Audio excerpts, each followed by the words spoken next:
नमस्कार दोस्तों, हमारे YouTube channel Prem Singh NP में आप सभी दोस्तों का स्वागत है। आज हम बात करने वाले हैं टाटा आईपीएल 2024 का मैच नंबर 16 जो कि केकेआर और दिल्ली कैपिटल्स के बीच में खेला गया। केकेआर के कप्तान श्रेयस अय्यर ने टॉस जीत करके पहले बल्लेबाजी करने का फैसला लिया क्योंकि विकेट बिल्कुल सपाट था, बैटिंग के अनुकूल विकेट था, इसलिए श्रेयस अय्यर ने बैटिंग करने का फैसला लिया। मैदान समुद्र के किनारे होने के कारण ड्यू की आशंका जताई जाती है, लेकिन इस मैदान पर इतनी ड्यू आती नहीं है, इसलिए श्रेयस अय्यर ने पहले बल्लेबाजी करने का फैसला लिया।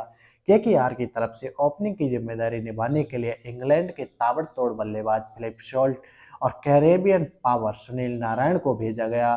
दोनों ही ओपनिंग बल्लेबाजों ने शानदार शुरुआत की।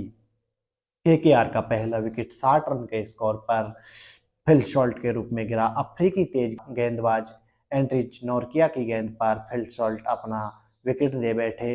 फिलिप सॉल्ट 12 गेंदों पर 4 चौकों की मदद से 18 रन बना करके आउट हुए।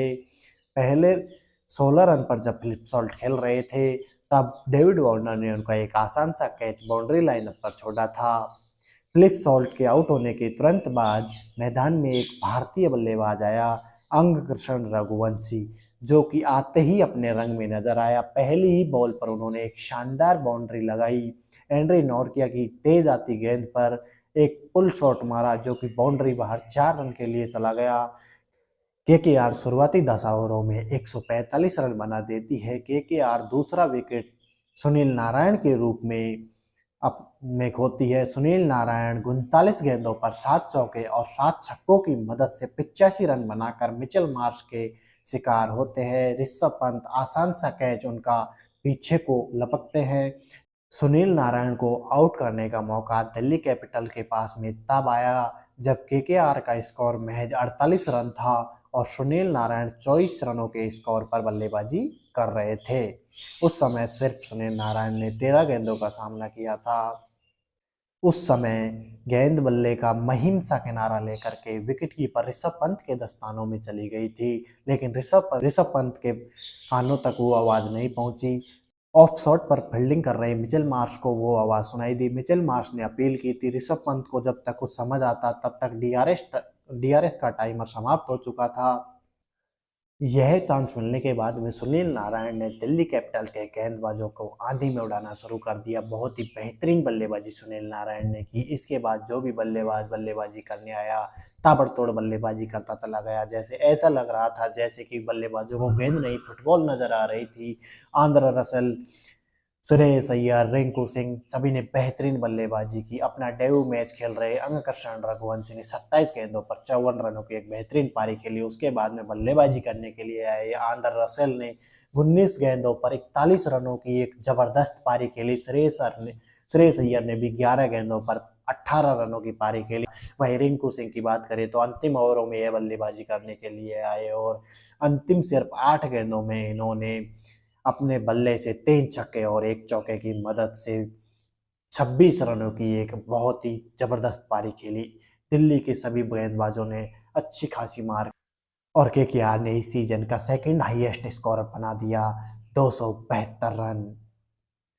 दिल्ली कैपिटल की तरफ से ट्रिस्टन स्टब्स और ऋषभ पंत दोनों ने जबरदस्त बैटिंग की। इनके दोनों के अलावा कोई भी बल्लेबाज कोई अच्छा खासा प्रदर्शन दिल्ली के लिए कर नहीं सका। ऋषभ पंत ने एक बेहतरीन ताबड़तोड़ बल्लेबाजी खेली। ऋषभ पंत ने महज 25 गेंदों पर 5 छक्कों और 4 चौकों की मदद से 55 रनों की पारी खेली। ट्रिस्टन स्टब्स ने भी ऋषभ पंत के साथ अच्छी पार्टनरशिप की। दोनों के बीच 47 गेंदों पर 93 रनों की साझेदारी हुई। ट्रिस्टन स्टब्स ने 32 गेंदों पर 4 चौके और 4 छक्कों की मदद से 54 रनों की एक बेहतरीन पारी खेली, लेकिन अपनी टीम को जीत की दहलीज तक नहीं पहुंचा सके।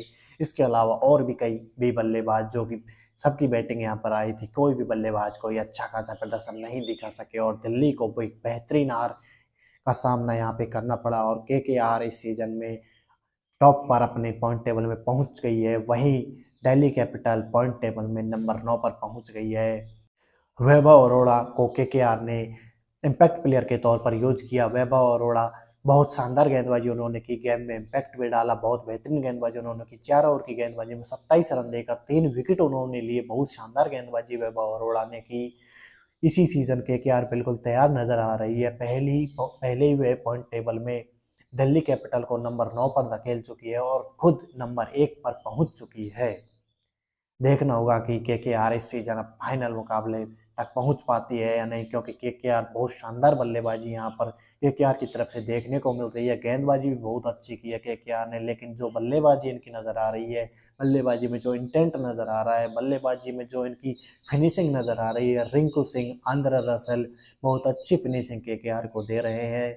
देखना होगा कि किस प्रकार की बल्लेबाजी आगे रिंकू और रसल के द्वारा की जाती है। रिंकू और रसल के ऊपर अंतिम ओवरों में केकेआर बिल्कुल निर्भर करती है, क्योंकि ये दोनों फिनिशर अच्छा फिनिश करते हैं